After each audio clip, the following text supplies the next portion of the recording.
আসসালামু আলাইকুম। তো কালকে বাংলাদেশ বনাম আফগানিস্তানের টিকেট ম্যাচ নিয়ে কিছু কথা বলছিলাম।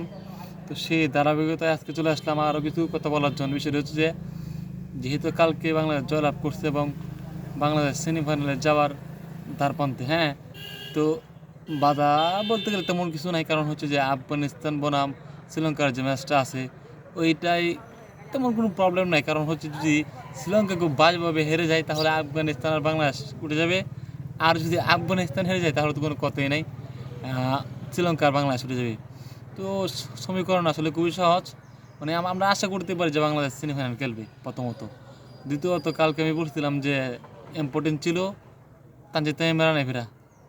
হ্যাঁ, তানজিদ তামিম রানে ফেরাটা খুবই ইম্পর্টেন্ট ছিল। কারণ যেহেতু ওপেনিং খেলে প্লাওয়ার পেতে শর্ট খেলার কিছু সুযোগ থাকে। হ্যাঁ, দুইজন প্লেয়ার থেকে সার্কেলের বাইরে সবাই থেকে ভিতরে সার্কেল পাস করলে 4 রান আসার সম্ভাবনা থাকে 85%।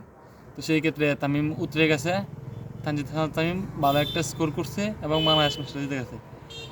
এই জায়গায় আসলে বাংলাদেশ ম্যাচটা জেতার বড় একটা জায়গা আছে নাসুমের যে স্পেলটা।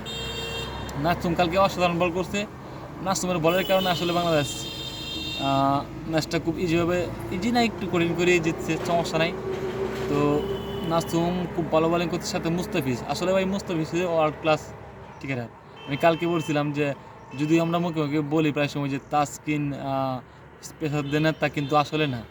হ্যাঁ, কাজের কলমে মিলিয়ে সব কিছু মিলিয়ে মুস্তাফিজ হচ্ছে আমাদের পেস ইউনিটের নেতা। কারণ হচ্ছে যে মুস্তাফিজকে যে কোনো ব্যাটার ইচ্ছা করলে খেলতে পারবে না। আসলে তার কাটার ও দুই দিক দিয়ে বল কাটার, অফ কাটার, লেগ কাটার করার সক্ষমতা আছে, সে করতে পারে। আইসা একটা নতুন ব্যাটসম্যান মুস্তাফিজ খেলবে বা মানে একটু লো কোয়ালিটির ব্যাটসম্যান ইজিভাবে মুস্তাফিজ খেলবে, এটা সম্ভব না। কারণ হচ্ছে যে সেই ভেরিয়েশন বা সেই কোয়ালিটি মুস্তাফিজের আসে যে কোনো মুহূর্তে সে ম্যাচ ঘুরে দেওয়ার ক্ষমতা রাখে, যেটা কালকে করলো। যে আর ঋষাদ, রমহনুল্লাহ, যুবরাজ, হ্যাঁ, আর জানি সরে আমার মাথায় এখন নাই। যুবরাজের আউটটা খুবই ইম্পর্টেন্ট। আর যেটা করলো তাসকিন, আমি কালকে তাসকিনের কথা বলছিলাম যে আফগানিস্তানের সাথে তাসকিনের মানে স্কোয়াডে থাকা জরুরি। কেন জরুরি? যে আফগানিস্তানের সাথে তার রেকর্ড ভালো, হয়তো বা কালকে অনেক রান খরচ করতে, কিন্তু যে ওমর জাহের উইকেটটা, ওমর জাহ যদি আর একটা ওভার হয়তো খেলতে পারতো, খেলার পরিস্থিতিটা অন্যরকম হতে হতো, বাংলাদেশের জয়টা হয়তো বা আসতো না। হ্যাঁ, তো ওমর জাহকে আউট করাই আসলে তাসকিনকে গেট দিতে হয়। আর ওমর জাহ থাকলে ম্যাচটা আমরা মানে অবশ্যই আমাদের হাত থেকে চলে যেত। তো কালকে বলছি আমাদের তাসকিনের দরকার আমাদের এই আফগানিস্তান বনাম বাংলাদেশের খেলায়। তো তাসকিন আসলো, খেললো এবং জয় করলো। আর রানের যে বিষয়টা, রান দেখেন আপনি, বাংলাদেশের সাথে ফজলুল হক ফারুকীর খুব ভালো রেকর্ড, কিন্তু কালকে অনেকগুলো রান দিচ্ছে। হ্যাঁ, কারণ হয়তো বা পেসারদের তেমন সুবিধা ছিল না এই ক্রিজে, কিন্তু মুস্তাফিজ তো আসলে ভিন্ন। কারণ যত স্লো ক্রিজ হবে মুস্তাফিজ তত ভালো করবে। এবার আসি আমাদের হৃদয়ের কথা। কালকে আমি বলছিলাম যে হৃদয়ের রানে ফেরাটা খুবই জরুরি।